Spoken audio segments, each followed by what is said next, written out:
The grand hall of the Royal Linguistic Institute buzzed with the usual mix of polished accents, scholarly ego, and the quiet clinking of porcelain cups. Sunlight spilled in through the high-arched windows, glinting off gold-framed portraits of the world's greatest polyglots. Every year, the Institute hosted its elite symposium, a gathering where linguists from every corner of the world came to flaunt their brilliance. And this year, all eyes were on one man, Dr. Leopold Vasari, the world-renowned polyglot who claimed fluency in 48 languages and basic conversational ability in a dozen more. Tall, impeccably dressed, and unbearably smug, he moved through the room like a king surveying his subjects. He didn't just speak languages, he weaponized them. Scholars whispered stories of him humiliating graduate students, mocking professors, and correcting native speakers mid-sentence just to show off. But no one dared challenge him. Not with his reputation.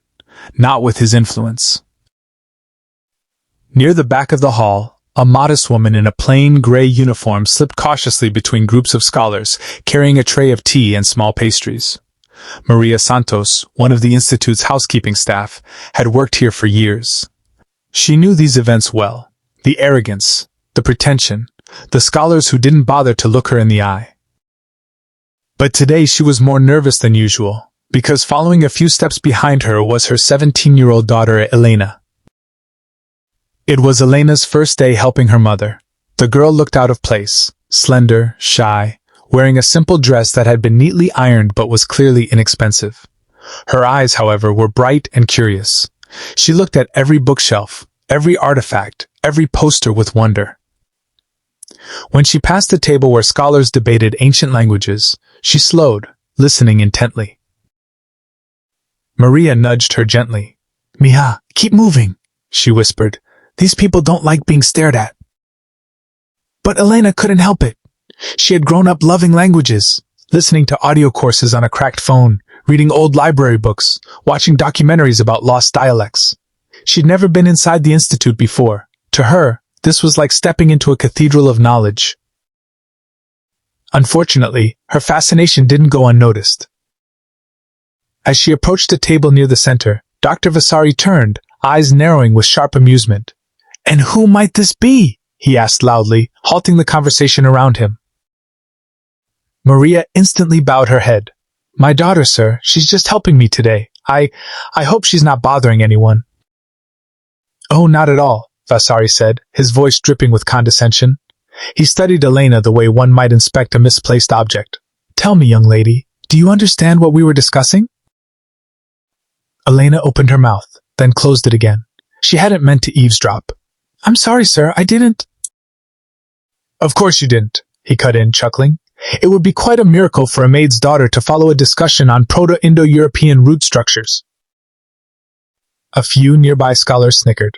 Maria's cheeks burned with shame. But Elena didn't flinch. She simply blinked, processing his words, her curiosity stronger than her fear. "You were talking about the origins of the word Maid, she said softly. The table fell silent. Vasari raised a brow. "You recognize that term?" Yes," she stammered. "It's the reconstructed common root for mother. I read about it in..." "In what?" he scoffed. "A dictionary for children?" "No, sir. In an old textbook from the public library." Another hush rolled through the area. A scholar at the table glanced nervously between Elena and Vasari, sensing danger. Maria tugged at her daughter's sleeve. "Please, let's go, Elena." But Vasari wasn't finished. "So you think you grasp Proto-Indo-European?" he asked, loud enough for people nearby to turn and listen. "Why don't you translate something for us? Let's test this. Impressive self-education." Maria's heart dropped. This was a game, a trap. He wanted to humiliate Elena, to make an example out of her. But Elena looked at him with a calmness that startled even her mother. "If you'd like me to try, sir, I can." Laughter rippled through the crowd. "Very well," Vasari said, waving a hand. "Let's give you something simple." He lifted a printed program from the table and pointed to a line written in an ancient Anatolian language, Luwian. Scholars leaned in, whispering. It wasn't an easy script. Most languages Elena had studied were Indo-European or Semitic. Luwian was obscure, difficult, and notoriously fragmented. There was simply no way she could. Elena leaned closer. Her eyes scanned the cuneiform transliteration. Her brow furrowed slightly, her lips moving in silent calculation. Maria held her breath. Scholars stood frozen. Vasari smirked, already savoring his victory. Then, calmly, clearly, Elena spoke. It says, the king offers tribute to the storm god, seeking protection for the harvest. Silence. Not an ordinary silence, an electric one. One of them, a professor from Berlin, snatched the paper and squinted at the line. Several scholars jerked their heads toward her. His eyes widened. She is correct, he whispered. Correct, word for word. Maria felt her knees go weak. But Elena wasn't done. She continued, her voice steady. The verb form indicates an ongoing action, not a past one, and the final symbol suggests the offering was seasonal. The scholars stared at her. Vasari's smile faltered. This was no lucky guess. The girl had understood nuances only specialists knew. And for the first time in the entire symposium, the great Dr. Leopold Vasari was speechless. For several long, charged seconds, the entire symposium remained silent. Nobody moved. Nobody even breathed. A girl who wasn't on the guest list, who wasn't even supposed to step beyond the service hallway, had just flawlessly translated a Luwian inscription that half the scholars present wouldn't dare attempt without notes. Maria wished desperately that she could melt into the floor. She hadn't wanted her daughter here. She'd only brought Elena because the regular server had called in sick. Now the entire room was staring at them, some in shock, some in curiosity, and one man in barely contained irritation. Dr. Leopold Vasari. His stunned expression lasted only a breath before cracking into a cold smile. He straightened, smoothing his suit jacket, trying to reclaim the dignity that had just slipped through his fingers. A lucky guess, he said dismissively, waving a hand. These basic ritual texts often follow predictable patterns. Anyone with a bit of imagination could... A guess? A voice cut in sharply. It belonged to Dr. Hagen, the professor from Berlin. He stepped forward with the authority of someone who had no patience for intellectual dishonesty. That inscription isn't predictable, he said. It's from a restricted excavation report, and the nuance she caught in the verb form? None of my doctoral candidates noticed it. A wave of murmurs moved through the crowd. Elena blushed, shrinking a little under the attention. I didn't mean to interrupt anyone, I just read it. Maria panicked and stepped forward. She didn't mean any disrespect, sir. Please forgive her. We'll leave now. No, Dr. Hagen said firmly. She doesn't need to leave. Vasari shot him a glare, but Hagen continued, addressing Elena directly. You understood symbol scholars spend years debating. How did you manage that? Elena hesitated. I practiced. I copied them in notebooks until they felt familiar.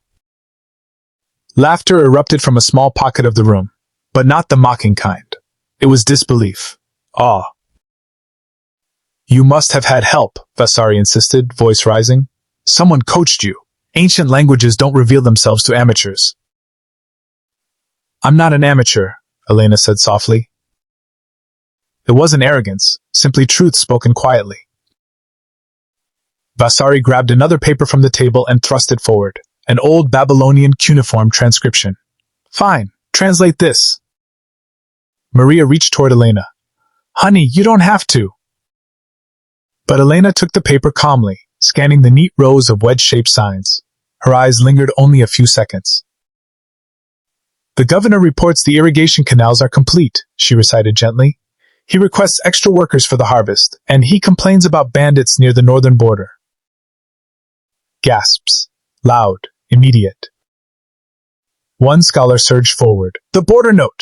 Most people mistake that symbol for a place name. She didn't.